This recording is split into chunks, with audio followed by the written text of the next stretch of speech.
नमस्कार दोस्तों, आज इस वीडियो में हम ट्रैक्शन सब स्टेशन एवं इसके इक्विपमेंट के बारे में प्रारंभिक जानकारी देखेंगे।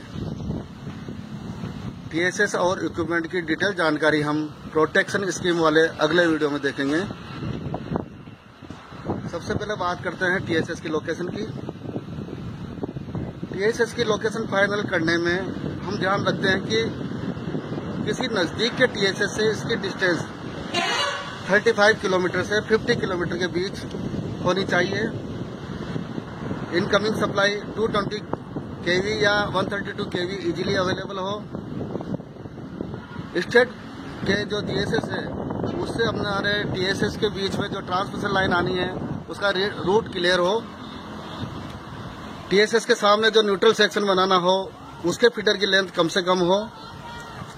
इन सब चीज़ों को ध्यान में रखते हुए हम टीएसएस की लोकेशन फाइनल करते हैं। उसके बाद बात आती है टीएसएस की डिजाइन की। टीएसएस की डिजाइन डिपेंड करती है कि इनकमिंग ट्रांसमिशन लाइन की डायरेक्शन क्या है और फीडिंग पोस्ट की डायरेक्शन क्या है। इस पर टीएसएस की डिजाइन डिपेंड करती है।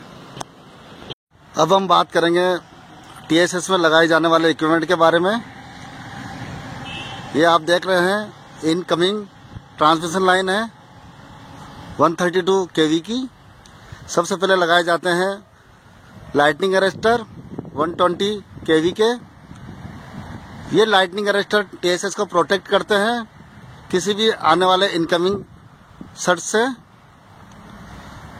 फिर इसके बाद आप देख रहे हैं ये दो मीटरिंग पीटी है और ये सीटी है। ये तीनों पार्ट होते हैं एबीटी मीटर के। एबीटी मीटर यानी कि availability based tariff meter. Arrangement के बाद लगाया जाता है सबसे पहले incoming 132 KV double pole isolator.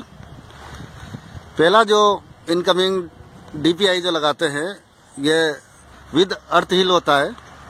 इसकी आप अर्थ हिल देख रहे हैं। जब भी टीएसएस की मेंटेनेंस करनी हो तब ये डीपीआई ओपन करेंगे। उसके बाद इस अर्थ हिल को हम आइसोलेटर की इनकमिंग जार से कनेक्ट कर देते हैं ताकि किसी भी आने वाले इंडक्शन से पर्सन को प्रोटेक्ट किया जा सके। देख रहे हैं आप ये डीपीआई ओपन की गई है और ये अर्थ हिल आइसोलेटर की इनकमिंग जार में फिक्स कर दी गई है।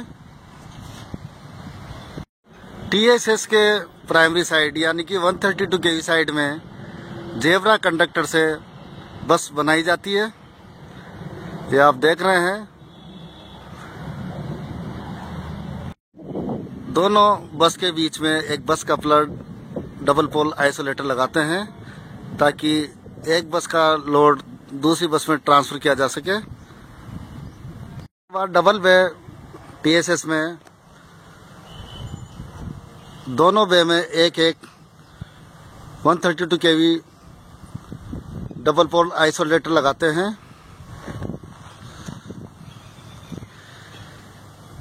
इसका यूज होता है कि जब कभी किसी एक ट्रांसफार्मर की या उस बे की सीबी का मेंटेनेंस करना हो तो इस डीपीआई को ओपन करने से हम उस बे के इक्विपमेंट का मेंटेनेंस कर सकते हैं और दूसरी बे से ट्रांसफार्मर चार्ज करके सप्लाई को कंटिन्यू फीड पे रखा जा सकता है। उसके बाद लगाते हैं हम 132 केवी सीटी। ये प्रोटेक्शन सीटी होती है जो कि ट्रांसफार्मर को प्रोटेक्ट करती है। सीटी के बाद लगाते हैं हम 132 KV HV circuit breaker. Circuit breaker के बाद लगाते हैं 120 केवी लाइटनिंग अरेस्टर। ये ट्रैक्शन पावर ट्रांसफार्मर के जस्ट पहले लगाया जाता है ट्रांसफार्मर को प्रोटेक्ट करने के लिए। उसके बाद लगाते हैं पावर ट्रैक्शन ट्रांसफार्मर। अब हम देखेंगे सेकेंडरी साइड यानी कि 25 केवी साइड। आप देख रहे हैं ट्रांसफार्मर के आउटपुट में दो टर्मिनल है। एक टर्मिनल से जो आउटपुट निकला है वो 25 kV CT से और 75 mm बाई 8 mm फ्लेट से अर्थ कर दिया गया है। इसका कनेक्शन बड़ी ड्रिल से किया गया है। दूसरा जो फेज कंडक्टर है उसमें सबसे पहले 42 kV लाइटनिंग अरेस्टर लगाते हैं ट्रांसफार्मर प्रोटेक्शन के लिए। उसके बाद 25 kV सर्किट ब्रेकर जिसे LVCB बोला जाता है। उसके बाद है 25 kV current transformer. 25 kV current transformer के बाद में सिंगल पोल आइसोलेटर होता है। यहाँ से जंपर के थ्रू हम इसका कनेक्शन ऑक्सिलरी ट्रांसफार्मर से करते हैं। उसके बाद आप देख रहे हैं बस बार के थ्रू हम डबल फीडर सर्किट बनाते हैं। दोनों फीडर सर्किट के बीच में एक आइसोलेटर लगा होता है जिसको कि बस कपलर आइसोलेटर बोला जाता है। अब हम देखेंगे फीडर सर्किट में लगाए जाने वाले इक्विपमेंट के बारे में। सबसे पहले सिंगल पोल आइसोलेटर, फिर प्रोटेक्शन PT, इसे PT टाइप 2 बोलते हैं, जिसका रेशो होता है 25 kV/110 वोल्ट। फिर होता है प्रोटेक्शन CT।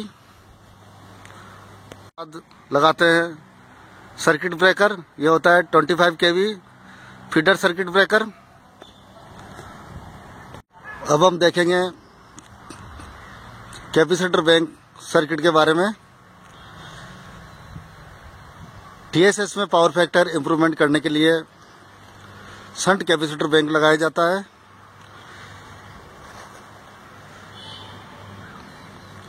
इसमें सबसे पहले ये सिंगल पोल आइसोलेटर है, फिर इसकी PT है, CT, 25 kV circuit breaker.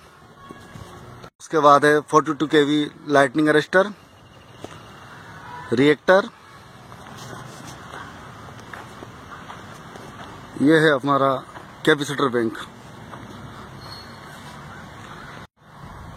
Capacitor bank को न्यूट्रल CT से कनेक्ट किया जाता है। कैपेसिटर बैंक का जो अर्थ पॉइंट होता है उससे पहले बस बार से, फिर MS फ्लैट के द्वारा अर्थ ग्रिड से कनेक्ट कर देते हैं। अब हम देखेंगे फीडिंग पोस्ट के बारे में। जब दोनों फीडर सर्किट फीडिंग पोस्ट पे आते हैं तो उनके बीच में सबसे पहले एक बस कपलर इंटरप्टर लगाया जाता है जिसको कि BX/BM बोलते हैं। प्रत्येक इंटरप्टर के साथ एक 25 kV डबल पोल आइसोलेटर लगा होता है।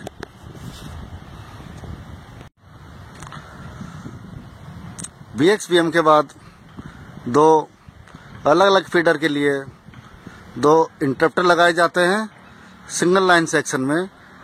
यदि डबल ट्रैक सेक्शन है तो ये इंटरप्टर 4 होते हैं। फीडिंग पोस्ट पे प्रत्येक फीडर के लिए एक इंडिकेशन PT लगाई जाती है जिसको कि PT टाइप 1 बोलते हैं। इसका रेशो होता है 25 kV/100 वोल्ट।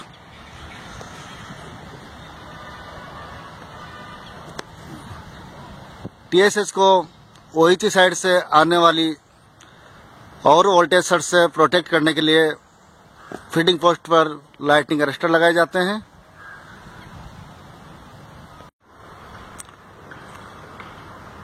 इस तरह से ट्रैक्शन सब स्टेशन से फीडिंग पोस्ट के द्वारा OHE को फीड किया जाता है।